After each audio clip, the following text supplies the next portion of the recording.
Assalomu alaykum. Davlat hududidagi hamda xalqaro yangiliklar bilan tanishtirib, efirda xabarlar ma'lumot dasturi. Avval bugungi kunga olingan ma'lumotlarning anonslari bilan tanishib oling. Qorasuv rayonida sargohlarga tegishli hududdan 11 yer qismi noqonuniy sotilib ketgan. O'sh shahridagi meva sabzavotlar bozorining sotuvchilari sharoitning nochorligidan teshik toshga ko'chishni iltimos qilishmoqda. Bizga qishki sezonga o'sha 2 oyga yo'lning ustine chiqib savdo qilaylik deb aytishadi. Sebebi bu yoqqa mashinalar kirib chiqa olmay yotadi. O'sh shahrida avtomashina tirbandliklarni oldini olish hamda haydovchilarning yo'l harakat qoidalarini saqlashga undagan reyd o'tkazildi. Biz o'sha reydlar negizinde masalaviy ko'chalarga mana bunday plakatlarni, shitlar, bannerlarni ilganmiz. Qorasuv rayonida sayilgohlarga tegishli hududdan 11 yer maydoni noqonuniy sotilib ketgan. Bu haqda bugun Milliy xavfsizlik davlat xizmatidan bildirishdi. Ma'lumotga ko'ra, Saroy qishloq hukumatining xizmat xodimlari tegishli organlar bilan oldindan kelishib 11 yer maydonini xususiylashtirish bo'yicha hujjatlarga qo'l qo'yishgan. Tayyorlangan davlat aktlari noma'lum, o'zlari bilmagan fuqarolarning nomigagina ro'yxatga olinib, keyin uni 3-shaxsga sotishgan deb bildirishdi Milliy xavfsizlik davlat xizmatidan. Mazkur ish bo'yicha jinoyat ishi qo'zg'alib, tergov ishlari olib borilmoqda. O'sh shahridagi meva sabzavotlar bozori qaytadan teshik tosh hududiga ko'chirilishi mumkin. Chunki sotuvchilar shahar rahbariyatiga qish mavsumi oralig'ida mazkur hududda savdo qilishni taklif qilmoqda. Bunday qilmasa bozorning yo'llari sirpanchiq bo'lib, mahsulot tashuvchi avtomashinalar halokatga uchramoqda. Bundan tashqari, savdo rastlari talabga javob bermay, bino bilan devori ko'chib tushish xavfi bor deyishmoqda sotuvchilar. Bundan tashqari, yo'llar sirpanchiq bo'lganligi sabab xaridorlarning kirishi ozayib, savdo ishlari yaxshi bo'lmayotganligidan sotuvchilar norozi. Bu haqda muxbirimiz xabar qiladi. Bular avval Teshiktosh bozorida savdo qilishgan. Shahar meriyasining qarori bilan aprel oyida markaziy bozorga ko'chirilgan. O'shanda savdogarlar shu yerdagi sharoitlar talabga javob bermasligini aytib, bu joyda savdo qilishga qarshi chiqib, noiloj shu yerda qolishgan edi. Sovuq tushib, bu sharoitda savdo qilishning iloji qolmadi deyishmoqda sotuvchilar. Bozordan sharti talabga javob bermaydi. Bardılacak. Buna yo'ldan boshlab buna izdaniya, buna yer buna ıskacak, buna жаңы салынған бұл здания бүткен емес. Бұл ıskacına қайтап айбайым суық içi. Aylar жоқ отыра отаз. 2 күндің бірінде бuna оор отаз, тақаш отaz, грип отaz. Вот o'sha buna o'zim almalardan to'm qoldi, o'zim ko'rdim.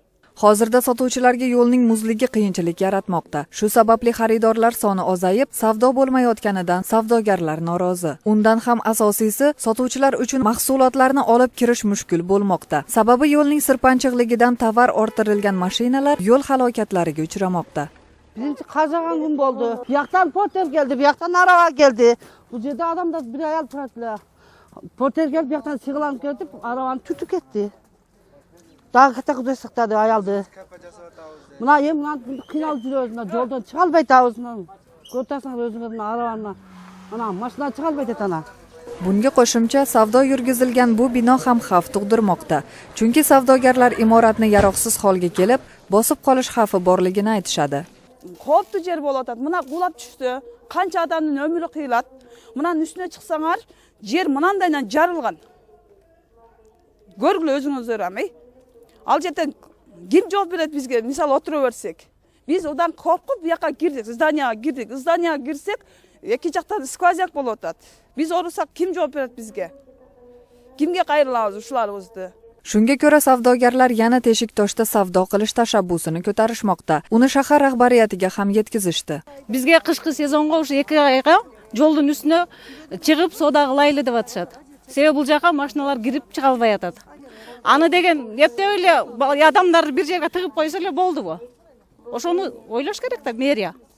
Anan keyin o'sholda biz adamlarni qo'y. Bozorda degan bozorda adamlar savdo qilish kerak. Kelgan покупательлердagi yaxshinaqay mestadan olib savdo qilib kelsa yaxshi-ku. Je yo'ldan ele gryazniy yerlardan olib ketaversa yaxshi-ku. Hozirda mahalliy rahbariyat mazkur taklifni o'rganmoqda. Masalani hozircha hal etish yo'li qatori bozor direksiyasiga yo'llarga tuz sochishni vazifa qilib berildi. Teshiktoshga ko'chirish mumkin emas deyishadi. Elga biz buga cheyinda 3 oy 4 oy boshda sunush berganmiz. Qish keladi. Qishda bu yo'llar muz bo'ladi, o'sha bozorga tushib chiqish yo'llardan avtotig'inlar jaralash mumkin, bir qirsiq bo'lishi mumkin deb sunush berganmiz. Davay sizlar общий ko'nsangizlar, mana bo'lak chaqa ko'chirildi deb sunush berganmiz. Al yerdagilar ko'nbey qo'yishgan. Bizga ushul jeri yaqin. себеби ал жака барсак биздин соодобуз болбой калышы мүмкүн, ишибиз жакшы жүрбөй калышы мүмкүн. Ошол жерде калабыз деп эмне кылышкан. Анан бүгүн эртең барсам сунуш кылышты. Базарды башка жака көчүрүү деген бизде мэрияда эч кандай эме жок, план жок, иш жок. Shahar rahbariyati ko'rsatgan joyga ko'chishga sotuvchilar hozir ham qarshi. U holda masala qanday hal bo'ladi, hozircha noaniq. Eslatib o'tsak, markaziy bozorga 1000 ga yaqin sotuvchi ko'chirilgan edi. Ra'noy Nazarova, Nazgul Axunova, Aybek Ibragimoğlu, Intimaq. Qirg'izistonning O'zbekistondagi elchiligining xodimlari qo'shni davlatga yashirin hujjatlarni olib chiqib ketayotgan vaqtida qo'lga olindi. Kirtak axborot agentligi ma'lum qilganda, diplomat yurgan avtomashina egasiga noqonuniy ro'yxatga olingan aniqlangan. Uni tekshiruvga olganda maxfiy ma'lumotlari bor hujjat topilgan. Mazkur voqea bo'yicha tergov ishlari boshlandi. Joriy yilda O'sh oblasti Ichki ishlar boshqarmaligi tomonidan poraxo'rlikka bog'liq 34 jinoiy ish qo'zg'algan. Bundan tashqari 19 tasi poraxo'rlikka, 7 tasi xizmat vazifasini suiiste'mol qilish hamda tovlamachilik bilan 7 jinoiy ish ro'yxatga olingan. Bu bugun O'sh shahrida tashkil qilingan matbuot yig'inida aytildi. Boshqarmalikning bildirishicha, joriy yilda poraxo'rlik sabab davlatga 2 million so'm ziyon keltirilgan. Uning 22 million so'mi davlatga qaytarilgan. Poraxo'rlik bilan ro'yxatga olingan ishxonalar orasida arxitektura, pasport, viza berish bo'limi, Milliy xavfsizlik davlat xizmati, sud, davlat ro'yxatga olish xizmatining vakillari bor. Eslatib o'tsak, bugun Qirg'izistonda poraxo'rlikka qarshi kurashish kuni. 50 ming, 120 ming, 20 mingden salıngan emeler var. Bunların bari biz de oylayız bağı. Sot teriştirüyde, oşonda şey olsa prokuraturanın bu bilbeyim bağı negizgi sebeplerimden gevir bunday tez bolbay jatatta. Biz öz uağında özünün funksiyasını atkarıp, uygulon делоларды сопровождение до конца сотқа чейин апарып атабыз.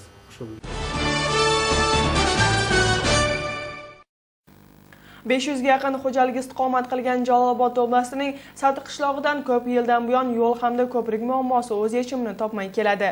Qishloq aholisining shahar bilan bog'lab turgan yolg'iz ko'prik bor, lekin u ham xavfli holga kelgan. Lekin aholi o'sha ko'prikdan o'tishga majbur. Mavzuni muxbirimiz davom ettiradi. Satiliklarning bir qancha yillar davomidagi muammosi bir qishloqni ikkiga ajratgan soy ko'prigining xavfli ahvolda ekani bo'lmoqda. Mahalliy aholini ko'p qismi ko'prikdan o'tishga majbur. Sababi soyning u tomonida ulush yerlari bo'lib, ekinlarini yig'ishda qiyinchiliklar yaraladi. O'ta qopti bo'lib qoldi, o'rtasidan bo'linib sinayin deb qoldi. Bizden emi o'shol ko'pirmen o'tib narqibetdan qatta açu bizden 11 diqan çarvanın ulushi bit o'shol jaqda. Sata ayılının tirgiligi bardı ошол күнгөй тараптагы жерлер менен болот. Көпүрөнүн бузулганына бир 2 жылдай болуп калды. Азыр эч ким карай элек. Айылдын күчү менен, ашар жол менен, элдердин күчү менен ремонт кылып турабыз өзүбүз. Айылдын өзүнүн тургундары менен. Андан азыркы убакта өтө албайт. Мурун өтчү. Qishloqda dehqonchilik, mol chorvasi va yong'oq terish bilan yillik foyda topgan aholining yashashi yaxshi. Ammo qishloqqa rahbarlar tomonidan ko'ngil burilmayotgani ayanchli, deydi 85 yoshdagi Nuroniy Sidiq O'rozmatov. Battu начальник. O'sha terez arada biz qishning kuni yo'l qatnashimiz abdan jamon nashar bo'ladi. Ko'primiz jamon, yo'limiz jamon. O'shaning uchun so'ramiz sizdan shu yo'lingizni o'ngdab berib, eldin muhtajın kandırıp, şu çoğun nememizni salımızdı koşavuz sizge. Oşonun için soranış, eldin soranışı. Jaloloboddan Issiqko'lgacha qurilayotgan muqobil yo'lning bo'yida joylashgan bu qishloq qishda tozalanmay aholiga qiyinchilik tug'dirmoqda. Shuning uchun bu yerdagilar yaqin joylashgan yo'l xizmati ishxonasi javobgarligiga kirgizishni iltimos qilishdi. Qishning kuni qatnash qiyin. Shuning devunun balansına kirgizib bersa, bizga 3 kilometr yol şu baş etegi. Mına Qalmaqırçıga ketip atkanda şu satıga girip 3 kilometr yoldu sürüp berse, şu bizdin goy şuda Devuga kirgizse. Bizdin en bir emelen soranışыбыз. Anan köpörөнү şu 15-жылга kirgizip бүтүрүп berse, misалы 11 diqan çarba uşu yaktan tirgilik kılabız biz yayındazı. 11 diqan çarba var o şerde. Kattoo kıyında. Okuçular var, jөө kattayt. Su köp bolat, oşon malda korkunuç bolat da bizge. Şu köpörөнү бүтүрүп berse, bizdin goy uşul. Endi bu masala qachonga borib hal bo'ladi, buni vaqt ko'rsatadi, deydi yashovchilar. Ra'noy Nazarova, Talg'at Bakiyev, Azam Buzrikov, Intimaq, Jalolobod oblasti. O'sh shahrida odamlarga ipotekaga uy olib beraman deb aldab yurganlikda gumonlanib 2 ayol qo'lga olindi. Ma'lumotlarga ko'ra, qo'lga olingan ayollardan 21 kishi jabr tortgan. 49 va 50 yoshdagi O'sh shahrining yashovchilari hozirda uy qamoqda. Tergov ishlari olib borilmoqda. Gumondor shaxslar kishilardan $2000 $12000 tovlamachilik yo'li bilan pul olgan deyilmoqda. Militsiya mazkur ayollardan aldanganlarning soni bundan ham ko'p bo'lishi mumkin demoqda. Bundan tashqari o'tgan kunda shu kabi 2 ayolning ustidan shaharning 4 yashovchisi ariza yozgan. Hozirda qidiruv ishlari yurgizilmoqda. Iyun окуясына байланыштуу эле көпчүлүк үйлөр бүтүп калды, бирок ушул жерден дагы алдамчы шылуундар пайдаланып туруп, карапайым элди алдашып, андан ири суммадагы акчаларын алып, үйдөн дагы жок, акчадан да жок, ушу алдап жүрчүт ар кандай шылтоолорду айтышып. Анысы аз келгенси үйдү сурап барган сайын 5000 сом дагы керек болуп атат, 2000 сом дагы керек болуп атат, дагы ала берген фактылар бар да. Айталы бир адам пирамида сыяктуу кеткен, бир адам үй алып берем таныштарын тап десе, ал байкуш ошол адам киши ал дагы 5-6 адамдан чогулуп келген, кийинкиси дагы 5-6 адам чогулуп келген, пирамида сыяктуу кеткен фактылар бар. Qirg'iziston bo'yicha bugungi kunda 900 mingdan oshiq kishi biometrik ma'lumotni topshirdi. Bu haqda hukumatning matbuot xizmatidan xabar qilishdi. O'rta hisob bilan davlat bo'yicha kuniga 50-60 ming kishi biometrik ma'lumot topshirmoqda. Eslatib o'tsak, mamlakat bo'yicha umumiy 3,884,270 kishi mazkur ma'lumotni topshirishi kerak. Bugun O'sh shahrida avtomashina tirbandliklarini oldini olish hamda haydovchilarning yo'l harakat qoidalarini saqlashga undagan reyd o'tkazildi. Tekshiruvda noqonuniy mashinalar ko'p to'xtagan, avtotirbandliklar ko'p ro'yxatga olingan joylar tanlangan. Tadbirda qoidani buzgan haydovchilarga jarima solinmay, ehtiyojchilar ularga maxsus varaqalarni tarqatishdi. Batafsil Hilola Ashurova lavhasida.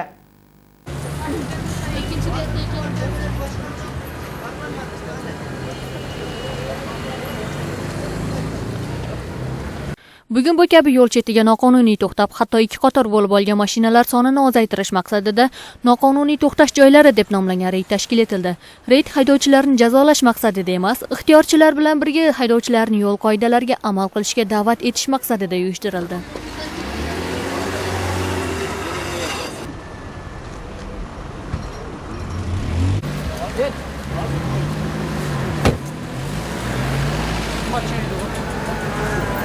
Unda yo'l nazorati xizmati bilan birga ixtiyorchilar tomonidan belgilanmagan yerlarga to'xtatilgan avtomashinalarga tabriklaymiz, siz noqonuniy yerga mashina to'xtatib bizning qahramonimiz bo'ldingiz degan varaqchalar yopishtirildi.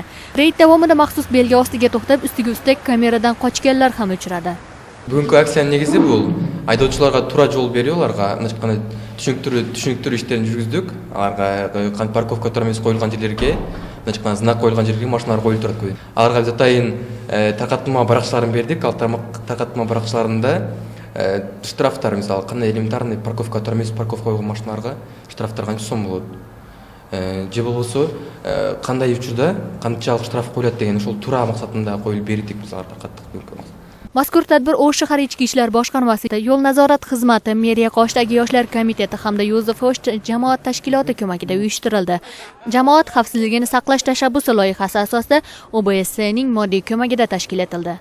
Biz o'sha reydlar negizinde masaliy ko'chalarga mana bunday plakatlarni, shitlar, bannerlarni ilganmiz. O'sha bannerlar nimesida mana birinchi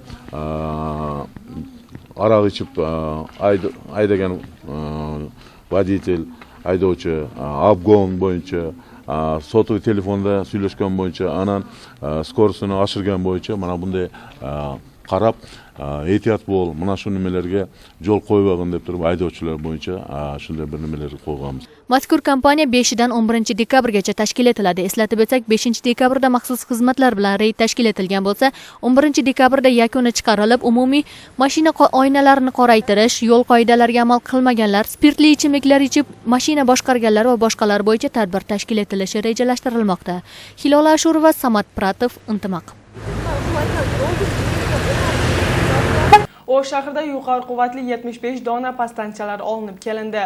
Ular bu vaqtgacha oshcha kuch bilan ishlayotgan pastansiyalarning o'rniga qo'yilib, eslanib bir qator ta'mirdan o'tgandan keyin qayta qo'shimcha foydalanishga beriladi. Uskunalar Qozog'iston hukumatining so'zdasiga sotilib olingan. Eslatib o'tsak, bu vaqtgacha sentyabr hamda oktyabr oylarida quvvati 16000 amper bo'lgan pastansiyalar O'sh shahrining Qurmonjon Dodqo hamda Sulaymantog' hududiy kengashlariga o'rnatilgan. Buyursa, qishdan yaxshi chiqamiz deb o'ylayman.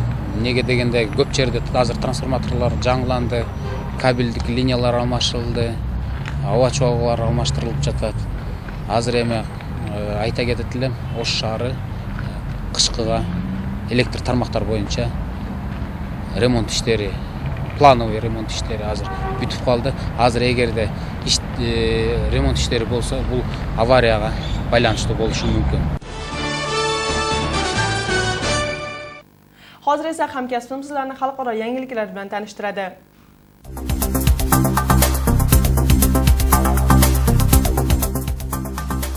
AQSh chet ellik vakilliklarida xavfsizlik choralarini kuchaytirdi. Sababi Oq uy 11-sentyabrdagi portlashlarda gumonlanganlarni so'roqqa olish yo'llari ochiqlanish arafasida. Hujjatda ushlanganlarga nisbatan qanday qiynoqlar qo'llanilgani aytilgandan boshqa davlatlarda Amerikaga qarshi kayfiyat avj olishi mumkin. Bir qator amaldorlar bu hujjatni ochiqlaganiga qarshi. Ukrainada bir yil ichida Leninga bag'ishlanib o'rnatilgan 500 dan oshiq haykallar olib tashlangan. Davlatning millat xotirasi institutining ma'lumotida kommunistik liderning haykallarining umumiy soni Ukrainada 1700 ni tashkil qiladi. Leninni olib tashlash o'tgan yilning shu kuni 8-dekabrda boshlangan.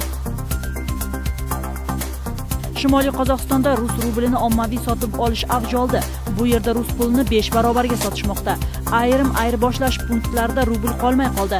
Qozog'istonliklar rublni arzon sotib olib, Rossiya hududiga o'tib savdo qilishga o'tishdi. Bu yerda ular o'z pulini 2 barobar tejab qolishmoqda. Iqtisodchilar bu kabi vaziyat yangi yilgacha davom etishini ta'kidlashmoqda.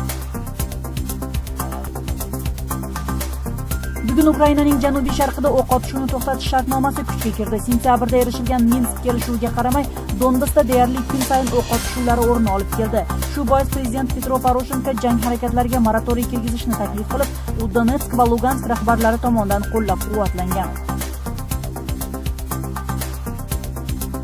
Filippinda Hagupit tayfunidan halok bo'lganlar soni 27 ga yetdi. Qurbonlarning aksariyati halokatni birinchi qabul qilgan Samar oroliga to'g'ri keladi. Hozir bo'ronning kuchi biroz pasayib qoldi. Xalqaro olimpiada komiteti qishki va yozgi olimpiadaga sportning yangi turlarini kirgizishni, biroq musobaqada ishtirok etgan sportchilarning sonini cheklash uchun ovoz berdi. Reformaga ko'ra 2020-yilgi Tokiodagi o'yinlarga beysbol, softbol, skvosh va karate kirishi mumkin. Xalqaro olimpiada komiteti olimpiadaga davlatlarning qatnashishi arzonroq qilish uchun ovoz berdi. Hindistonning poytaxtida ayollarga nisbatan zo'rlash faktlari avj olganda New Delhida norozilik namoyishlari o'tdi. So'nggi marotaba 26 yoshdagi qiz o'ziga nisbatan toksik kuch qo'llab jinsiy aloqaga majburlagani ma'lum. Voqea tekshirilib, haydovchi 3 yil avval ham mazkur modda bilan sudlangani oydinlashdi. Statistika bo'yicha New Delhida kun sayin 40 ayol zo'ravonlikka duch kelsa, undan 4-holati zo'rlash fakti o'rin oladi. Boshqaruvchi muxolifatga kirgan Xristian sotsial partiyasi o'lkadagi immigrantlar uyda ham nemis tilida so'zlashishlari lozim degan taklif aytildi. Tashabbus tanqidga uchrab, muhokamalar to'xtamayapti. Parij hukumati shaharda dizel mashinalarini taqiqlash harakatida. Hukumatdagilar buni megapolisdagi ekologik muammo bilan bog'lab, 2020-yilda zararli yoqilg'i moyi bilan ishlagan mashinalardan qutulish rejasini taklif qildi. 2000-yillari Yevropada dizel bilan yurgan mashinalarning zarari oz deyilsa, endi tendensiya o'zgardi.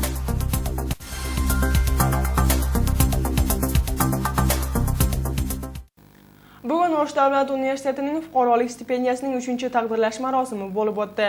Unga 25 talabaning nomzodi ko'rsatilib, maxsus tashkil qilingan komissiyaning qarori bilan 5 talaba tanlandi. Eng yaxshi deb tanlangan talabaga yiliga $1200 beriluvchi yirik o'lchamdagi stipendiya beriladi. Mazkur tadbir O'sh davlat universitetida ishlagan ilmning doktori, professor tomonidan tashkil qilingan 50 yillik shartnomaning asosida amalga oshirildi. Maqsadi talabalarda qiziqish uyg'otib, ularni yaxshi bilim olishga targ'ib qilish bo'lib sanaladi. Bunday yirik hajmdagi stipendiya 2012-yildan buyon yaxshi o'qigan talabalar tanlanib, shuning natijasida berilmoqda. Komissiyaning quramida mana studentlik haqiqatchi bor, Yoshlar komitetining төрағасы, o'quv departamentining direktori, jana tarbiya departamentining men qatnashib, bu uchun atayin eng mıқты student degan жоба ishlab chiqqan. Ол жобада bir necha kriteriyalar bor. Al uchun shu studentlar ilmiy maqolalarni yozib, ilmiy konferensiyalarga qatnashgan student bo'lish kerak. Жалаң бешке оқыған болуш керек оқуда, қоғамдық іштерге қатысқан, шығармашыл, мындайша айтқанда жалпы студенттерден өзінің интеллектуалдық, madani деңгейіменен айырмаланып тұрған студенттерге тапсырылады. Bugun sizlarga yetkazmoqchi bo'lgan xabar va lavhalarimiz shulardan iborat edi. Xabarlarning kechki dasturi bilan men Madina Ulug'bek qizni tanishtirdim. Ko'rishguncha xayr, omon bo'ling.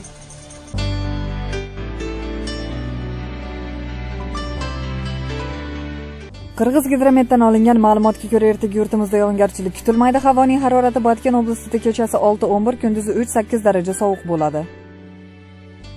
O'sh oblastida kechasi 10-15 daraja sovuq, kunduzi 3 daraja sovuqdan 2 darajalikgacha ko'tariladi. Jollobod oblastida ham kechasi 10-15 daraja sovuq, kunduzi 3 daraja sovuqdan 2 darajalikgacha ko'tarilishi kutilmoqda. Norin oblastida kechasi 22-27, kunduzi 6-11 daraja sovuq bo'ladi. Talas oblastida kechasi 15-20, kunduzi 5 daraja sovuq. Issiqko'l oblastida kechasi 9-14, kunduzi 2-7 daraja sovuq bo'lishi kutilmoqda. Chuy oblastida kechasi 12-17, kunduzi 1-6 daraja sovuq. Poytaxtimiz Bishkekda ertaga yog'ingarchilik kutilmaydi. Havoning harorati kechasi 12-14, kunduzi 2-4 daraja sovuq bo'ladi. Shahrimiz O'shda ham 10 dekabrda yog'ingarchilik kutilmaydi. Havoning harorati kechasi 10-12 daraja sovuq, kunduzi 1 daraja sovuqdan 1 darajalikgacha ko'tariladi.